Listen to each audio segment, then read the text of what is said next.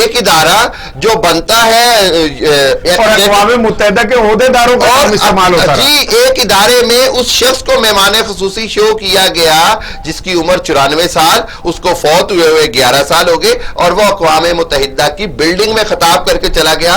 اس سے زیادہ دنیا کو بیوقوف بنانے کی کوئی مثال ہو سکتی ہے؟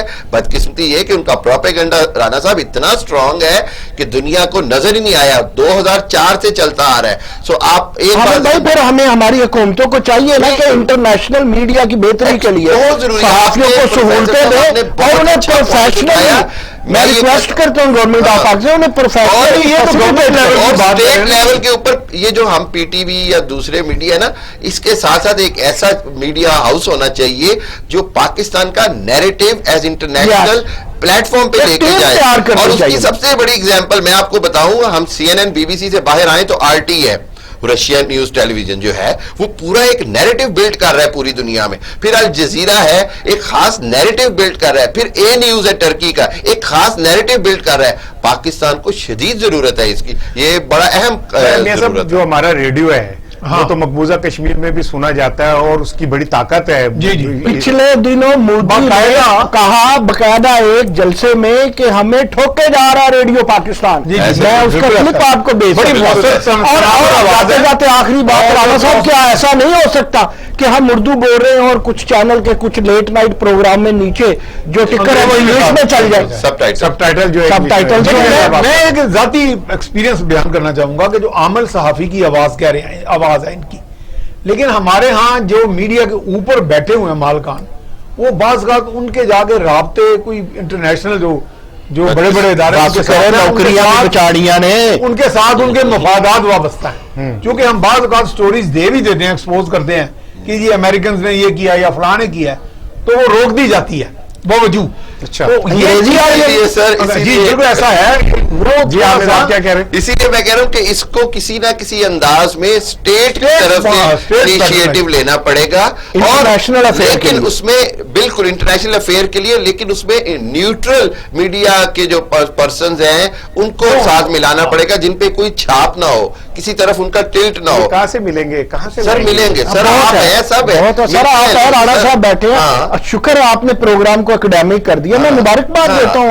یہ جو آخری والا سیشن ہے، مجھے تو بڑا دکھ ہو رہا ہے کہ میں اس ایشو پہ مجھے پورا ایک پروگرام کرنا چاہیے، کیونکہ یہ میں تو اس کے اوپر ایک نیریٹو بلڈ ہونا چاہیے۔ اپنے بتائیں گے نہیں، ہم یہ آئندہ کسی پروگرام میں، اسی پینل میں ہم یہی بات کریں گے کہ پاکستان کا جو میڈیا ہے انٹرنیشنلی اس کا ایکسپوجر کیسے مقابلہ ہوتا ہے۔ آج کے پروگرام کا وقت ختم ہو گیا ناظرین، باتیں بہت ساری تشنہ رہ گئی، انشاءاللہ تعالی زندگی رہی تو پھر اس پہ بات کریں گے، لیکن جاتے جاتے ایک چھوٹا سا واقعہ شیئر کرنا چاہ رہا ہوں۔ میں نے ابھی پچھلے دنوں ہی دیکھا کہ ہمارے کوئی ایئر مارشل تھے، وہ یہ بتا رہے تھے کہ ان کے انڈین جو ایئر مارشل کو دوست تھے، تو انہوں نے یہ بتایا کہ انڈین ایئر مارشل کو کی ملاقات ہوئی اسرائیلی ایئر مارشل سے، تو اس نے یہ کہا کہ میں پاکستانی آرمی کو تو نہیں جانتا، لیکن اتنا جانتا ہوں کہ جب ہماری جنگ ہوئی تھی خلیج میں تو جو ہمارے 11 جہاز گرائے تھے وہ عربوں نے نہیں گرائے تھے، وہ پاکستانیوں نے گرائے تھے۔ We are proud of our army, we are proud of our فضائیہ، اور ہم ہر اس پولیس سمیت تمام ان لوگوں کے شکر گزار ہیں جو اس ملک کی سلامتی کے لیے اور امن کے لیے اپنی زندگیاں داؤ پہ لگاتے ہیں۔ انشاءاللہ اگلے ہفتے ملاقات ہوگی، اپنا خیال رکھیے گا، السلام علیکم۔